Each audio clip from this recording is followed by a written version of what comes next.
How's it going, everybody? Hope you're all doing well. So I want to do a quick rundown of all the gear that I ran with when I went caving with a friend. Maybe some people were interested in this, so I figured what the heck, I would throw it out here. So initially, first off, what we put most of our gear in are these Earth Pack dry bags. Now these are off Amazon.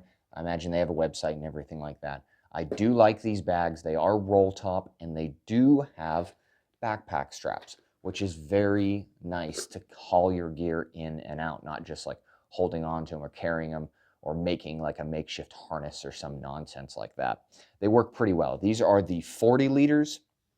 I would highly recommend going lower than a 40 liter, mainly because of the weight aspect. These do have a tendency to blow out. Now, granted, these are a cheaper alternative, I guess is what you could say, to normal dry bags, but they do work really well. The stitching is subpar, I would say. They do tear very easily, unfortunately. Same with this one. I've already fixed this one, and then just on this outing, this one's already tore off. So I'm gonna have to do like shoe goo or some kind of adhesive to put this back together to put it back in working order. So if you were gonna use these, I recommend going down, maybe like a 20 liter with the backpack straps.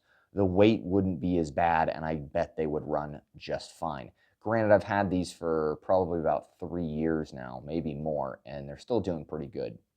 So moving up from that, we also carried trauma gear with us, or a small trauma kits, one for each of us, just in case. I do not like to go anywhere unless I have, specific trauma gear with me, because you never know what may happen, because especially when you're in a cave or something, it's kind of on you until search and rescue gets there, even if they know where you're at, because sometimes they may not even know. Also ran elbow pads and knee pads, at least brought them with me. I did not use them, neither did he, but they are a nice alternative. I thought we were going to be on our knees a little bit more throughout it, but we weren't. We were kind of just, hunched over, kind of making our way. A few times we were on our knees, really crawling through stuff, but majority of the stuff, no, it wasn't that bad. We both ran Hill People Gear Recon chest rigs. Here is the heavy model, and there is the normal or original model. That used to be my old one. This is the current one that I'm using.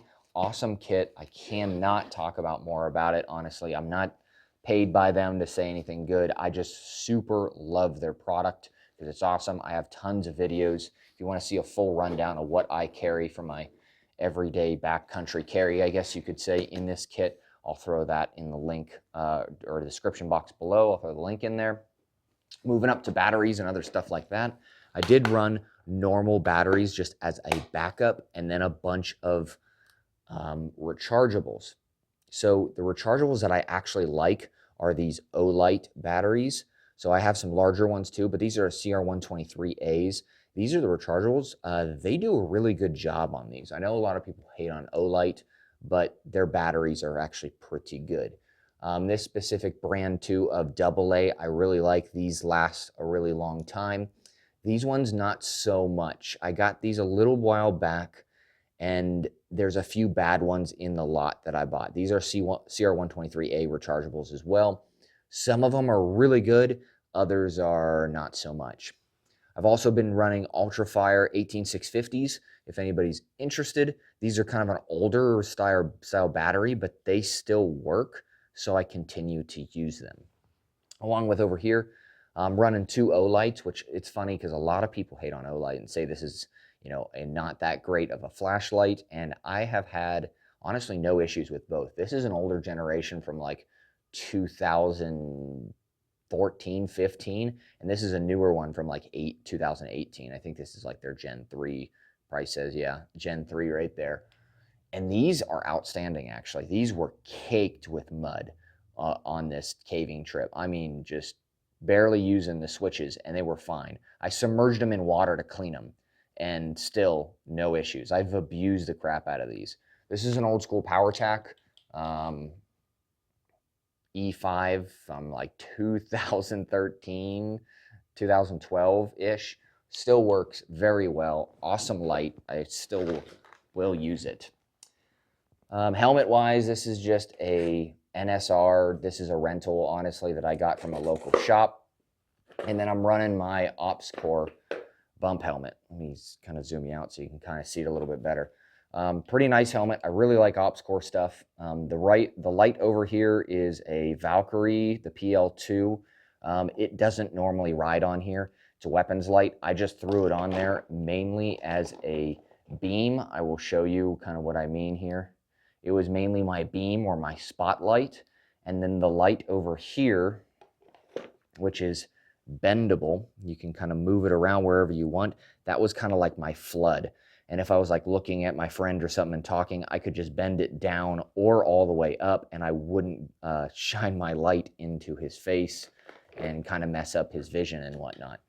So OpsCore bump helmet, I normally run night vision on that, but of course we're in a cave and night vision doesn't work too well unless you have an IR flood, which is kind of pointless because you're in the dark and blah, blah, blah. I'm not going to get into it. But moving over here to the other gear, we ran a whole bunch of carabiners, a harness.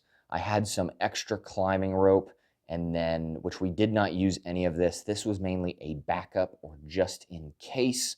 I was worried because there's some drops that like seriously drop down like 30 or 40 feet, like just a cliff, just whoop, and then you're gone.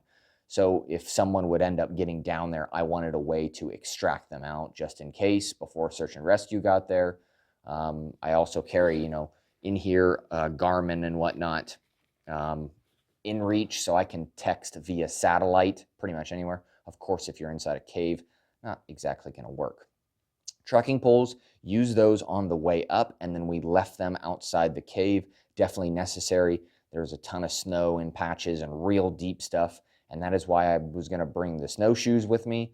Luckily, we didn't have to use those. That was just mainly a precaution, just in case. Worried about the snow. But anyways, this is pretty much the gear that I ran. Now, of course, we had water and food and then like a small survival kit and stuff like that, just in case.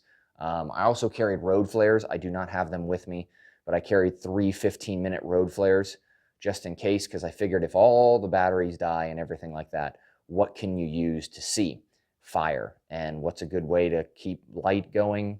And I knew we could get out of there within 45 minutes, so I put 3 road flares in there. So if you guys enjoy this type of stuff and want to see more of kind of the gear aspect and what do I carry with me on certain, outings and trips and stuff like that, definitely like, subscribe, comment if you have something that I should have taken with me that I didn't, or you don't recommend or do recommend. Definitely throw in the comment section below to let me and other people know. Greatly appreciate it. Also, if you want to donate, PayPal and Patreon. If you don't want to, that's fine too. Just keep enjoying the content. That's why I have it here, and that's why I keep doing this stuff. So hope y'all have a great day.